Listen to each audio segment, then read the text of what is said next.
وعلیکم السلام ورحمۃ اللہ وبرکاتہ۔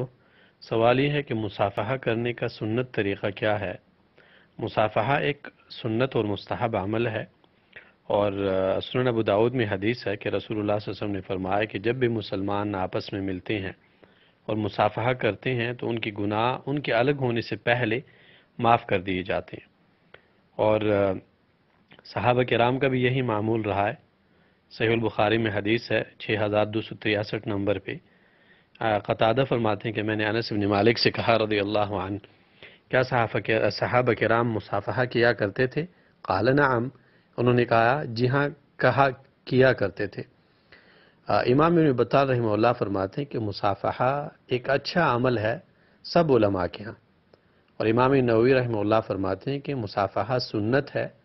اور علماء کرام اس پر متفق ہے کہ جب دو مسلمان آپس میں ملتے ہیں مصافحہ کرنا اچھا عمل ہے۔ فتح الباری 11ویں جلد 55 نمبر پیج پہ۔ لیکن مصافحہ کرنے کا طریقہ کیا ہے؟ مصافحہ کرنے کا طریقہ، صفحہ اصل میں عربی زبان میں کہتے ہیں ہتھیلی کو، اور مصافحہ کا مطلب ہوتا ہے کہ ایک انسان کی ہتھیلی دوسرے انسان کے ہتھیلی کے ساتھ لگے۔ تو عربی زبان کے مطابق اور عرب کے اس زمانے کی عادت کے مطابق اور صحابہ کرام کے بیچ جو مصافحہ تھا وہ ایک ہاتھ سے ہوا کرتا تھا، اور یہی وجہ ہے کہ اکثر علماء اس نظریے پر ہے کہ مصافحہ ایک ہاتھ سے کرنا سنت عمل ہے۔ امام البانی رحمہ اللہ نے سلسلہ احادیث صحیحہ میں پہلی جلد اور 22 نمبر پیج پہ مصافحے والے احادیث کے فوائد ذکر کرتے ہوئے فرمایا ہے کہ الاخذ بالید الواحدۃ فی المصافحہ، سنت طریقہ یہ ہے کہ ایک ہاتھ سے مصافحہ کیا جائے، اور اس بارے میں بہت سارے احادیث ہے، اور عربی زبان بھی اس بات کی تائید کرتا ہے۔ اور پھر احادیث کے بارے میں احادیث کو ذکر کرتے ہوئے انہوں نے حذیفہ رضی اللہ عنہ کے مرفوع حدیث ذکر کی ہے کہ ان المؤمن اذا لقی المؤمن، جب کوئی مسلمان دوسرے مسلمان کے ساتھ ملتا ہے اس پہ سلام کرتا ہے، وَأَخَذَ بِيَدِهِ، اور اس کا ہاتھ اپنے ہاتھ میں پکڑتا ہے، تناثرت خطاياهما كما يتناثر ورق الشجر، ان کے گناہ ایسے گرتے ہیں جیسے کہ درخت کے پتے گرتے ہیں۔ امام منذری رحمہ اللہ نے اس حدیث کو ذکر کیا ہے، امام طبرانی نے الاوسط میں ذکر کیا ہے، اور فرماتے ہیں کہ اس کی روایت قوی ہے۔ تو یہ جو حدیث ہے یہ اس باب میں بالکل واضح ہے کہ مصافحہ ایک ہاتھ سے کیا جائے گا۔ رہی یہ بات کہ جس حدیث کی طرف آپ نے اشارہ کیا ہے، بالکل وہ حدیث بخاری میں ہے 6665 نمبر پہ، مسلم میں ہے 402 نمبر پہ۔ عبداللہ بن مسعود رضی اللہ عنہ فرماتے ہیں علمنی رسول اللہ صلی اللہ علیہ وسلم التشہد وکفی بین کفیہ، رسول اللہ صلی اللہ علیہ وسلم نے مجھے تشہد سکھایا اور میرا ہاتھ آپ کے دونوں ہاتھوں کے بیچ میں تھا۔ لیکن یہاں پہ ایک بات تو یہ یاد رکھنی چاہیے کہ دیکھیں یہاں پہ عبداللہ بن مسعود رضی اللہ عنہ یہ فرماتے ہیں کہ میرا ہاتھ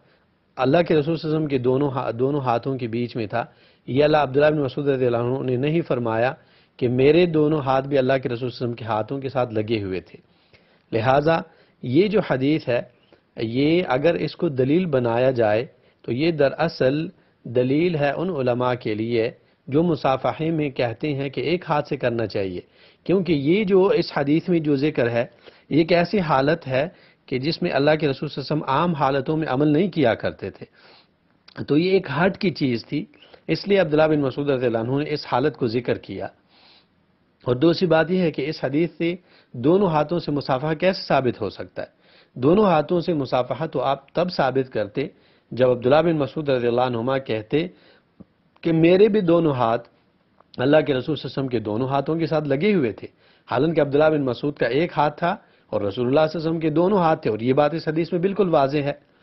تو یہ جو حدیث ہے یہ دراصل ان علماء کے لیے یہ دلیل ہے جو کہ کہتے ہیں کہ مصافحہ ایک ہاتھ سے کرنا چاہیے۔ عبداللہ بن مسعود رضی اللہ عنہ کو کیا ضرورت تھی کہ اس حالت کو الگ سے ذکر کرتے، کیونکہ اللہ کے رسول صلی اللہ علیہ وسلم نے ایک کام اپنی عام عادت سے ہٹ کے کیا، اس وجہ سے عبداللہ بن مسعود رضی اللہ عنہ نے اس حالت کو ذکر کیا۔ دوسری بات یہ ہے کہ یہ تعلیم کا میدان ہے، اور تعلیم کے میدان میں اللہ کے رسول صلی اللہ علیہ وسلم نے اور بہت سارے طریقے اپنائے تھے لوگوں کو اپنے طرف متوجہ کرنے کے لیے، ان میں سے ایک طریقہ یہ بھی تھا۔ تو سلام میں اللہ کے رسول صلی اللہ علیہ وسلم کی جو عادت رہی ہے وہ مصافحہ ایک ہاتھ سے یہ ہے، جیسے کہ ترمذی کی حدیث میں یہ بات ذکر ہو چکی ہے۔ تعلیم کا طریقہ الگ تھا اللہ کے رسول صلی اللہ علیہ وسلم کا، کبھی انسان کو یعنی کہ کندھے پہ ہاتھ رکھتے اللہ کے رسول صلی اللہ علیہ وسلم، کبھی جو ہے سینے میں ان کو مطلب ہلکا سا مارتے، اور کبھی اللہ کے رسول صلی اللہ علیہ وسلم کان پکڑتے، تو کبھی دونوں ہاتھوں میں پکڑتے۔ یہ تعلیم کے انداز تھے مختلف اللہ کے رسول صلی اللہ علیہ وسلم کے۔ تو امام بخاری رحمہ اللہ نے جو حدیث ذکر کی ہے اس میں اللہ کے رسول صلی اللہ علیہ وسلم کے تعلیم کا انداز ذکر ہے، وہاں پہ مصافحہ نہیں ہے۔ اور مصافحہ وہی تھا جو کہ اللہ کے رسول صلی اللہ علیہ وسلم کے زمانے میں، آپ سے پہلے عربوں میں اور آپ کے بعد صحابہ کرام میں یہ ایک معروف چیز تھی، جو کہ وہ اس چیز کو جانتے تھے۔ تو مصافحے کے بارے میں صحیح قول یہ ہے کہ مصافحہ ایک ہاتھ سے سنت ہے۔ ہاں، اگر ایک آدمی دونوں ہاتھوں سے مصافحہ کرے تو اسے گنہگار نہیں کہا جائے گا۔ گنہگار اس لیے نہیں کہا جائے گا کہ حماد ابن زید نے، جو کہ ایک معروف عالم دین ہے، انہوں نے عبداللہ ابن مبارک کو، جو کہ ان سے معروف عالم دین ہے، ان کے ساتھ دونوں ہاتھوں سے مصافحہ کیا۔ تو اس وجہ سے دونوں ہاتھوں سے مصافحہ کرنے میں کوئی بری بات نہیں ہے، لیکن بہترین طریقہ وہ ہے جو اللہ کے رسول صلی اللہ علیہ وسلم کا طریقہ ہے۔ اللہ عز و جل قرآن میں فرماتے ہیں لَقَدْ كَانَ لَكُمْ فِي رَسُولِ اللَّهِ أُسْوَةٌ حَسَنَةٌ، یقیناً آپ لوگوں کے لیے محمد رسول اللہ صلی اللہ علیہ وسلم میں بہترین اقتداء ہے، تو آپ اس طریقے پہ عمل کریں جو کہ سنت طریقہ ہے۔ وعلیکم السلام ورحمۃ